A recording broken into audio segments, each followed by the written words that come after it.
नमस्कार, मैं हूँ प्राची। नमस्कार, मैं हूँ तान्या। इंडिया जंक्शन में आपका स्वागत है। गुजरात के मोरबी में हादसे के चलते कई लोग मौत के मुंह में समा गए हैं। एक तरफ प्रधानमंत्री ट्वीट के जरिए दुख व्यक्त कर रहे हैं, तो वहीं दूसरी तरफ पूरा देश इस हादसे में गमगीन है। हर तरफ इस टूटे पुल की चर्चा हो रही है। तो वहीं एनडीआरएफ की टीम लगातार अपने काम में जुटी हुई है, लेकिन चुनाव के नजदीक होने के चलते इस मुद्दे पर कई तरह की चर्चा सोशल मीडिया पर होने लगी है। लेकिन आज सबसे बड़ा सवाल ये है कि जिन लोगों ने अपनी जान गंवाई, उन जानों का जिम्मेदार आखिर कौन है। इंडिया जंक्शन की स्पेशल पड़ताल में देखिए आखिर कातिल कौन। एक तरफ पूरे भारत में सूर्य की आराधना करने वाले पर्व छठ पूजा की खुशियां मनाई जा रही थी, तो वहीं कोई अनहोनी मानो जैसे किसी बड़े हादसे का इंतजार कर रही थी। गुजरात के मोरबी में छठ पूजा के दौरान मच्छू नदी पर बना केबल ब्रिज अचानक टूट गया। हर तरफ मातम का माहौल था। चीख पुकार की आवाजें फिजाओं में गूंज रही थी। इस घटना में अब तक 140 से भी ज्यादा लोग अपनी जान गंवा चुके हैं।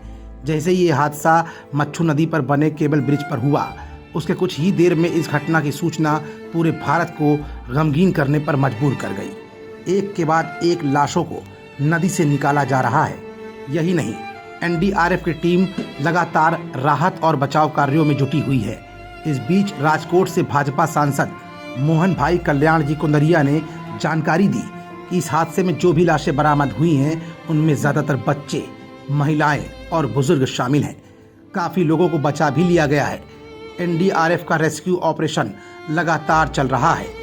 हादसे पर पीएम नरेंद्र मोदी ने ट्वीट के जरिए गुजरात में हुई इस घटना पर गहरा दुख व्यक्त किया है और गुजरात के मुख्यमंत्री और अधिकारियों को बारीकी से निगरानी करने के दिशा निर्देश भी जारी कर दिए गए हैं। प्रधानमंत्री राहत कोष से मृतकों को 2-2 लाख रुपए और घायलों को 50-50 हजार रुपए देने का ऐलान भी कर दिया गया है। गुजरात के मुख्यमंत्री भूपेंद्र सिंह पटेल ने भी मृतकों को 4-4 लाख रुपए और घायलों को 50-50 हजार की राशि राहत देने के लिए बात कही है। मच्छू नदी पर बना ये पुल करीब 7 महीने पहले से बंद पड़ा हुआ था, लेकिन होनी को कौन टाल सकता है। शायद ये हादसा होना ही था, इसीलिए 2 दिन पहले ये पुल आम जनता के लिए खोला गया था। लेकिन हैरत की बात यह है, इससे पहले भी कई बार इस पुल पर हादसे हो चुके हैं और लोगों की जानें भी गई हैं। लेकिन सबसे ज़रूरी बात तो ये है कि जब गवर्नमेंट को ये बात मालूम थी कि यहाँ पर छठ पूजा के दिन भीड़ का इकट्ठा होना तय है, तो वहाँ माकूल इंतजाम आखिर क्यों नहीं किए गए। 765 फीट लंबा और 140 साल पुराना ये पुल 1879 में तत्कालीन गवर्नर रिचर्ड टेम्पल ने बनवाया था। उस समय इस पुल को बनवाने में 3.5 लाख रुपए खर्च किए गए थे। ये पुल धीरे धीरे अपनी उम्र गुजार रहा था, लेकिन शासन प्रशासन को इसकी खबर तक नहीं थी।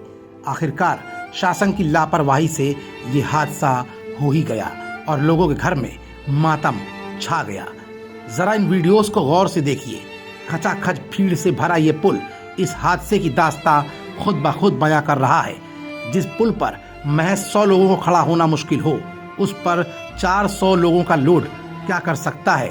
हादसे के बाद ये बात आप सभी की नजरों में साफ भी हो गई होगी। श्रद्धालुओं की जान गई और उनके घरों में मातम मचा हुआ है। ऐसे में प्रधानमंत्री नरेंद्र मोदी और भूपेंद्र सिंह पटेल पर भी उंगलियां उठनी शुरू हो चुकी हैं। सोशल मीडिया पर तरह तरह की पोस्ट वायरल की जा रही हैं, जिसमें साफ तौर पर प्रधानमंत्री नरेंद्र मोदी पर निशाना भी साधा जा रहा है।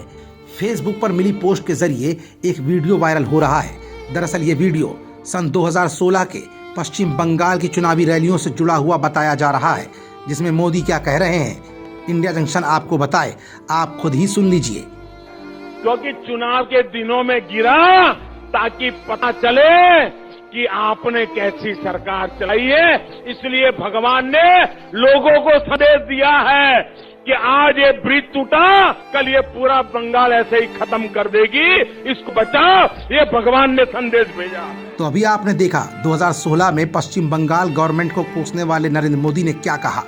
सवाल यहाँ पर ये नहीं है कि शासन प्रशासन को चुनावी मुद्दों में घेरा जाता है, बल्कि सवाल तो ये है कि शासन और प्रशासन की हीला हवाली का खामियाजा कहीं ना कहीं हमेशा जनता को ही भुगतना होता है। और इस बार भी आखिरकार यही हो गया। दुनिया की खबरों से जुड़े रहने के लिए सब्सक्राइब करें हमारा चैनल इंडिया जंक्शन।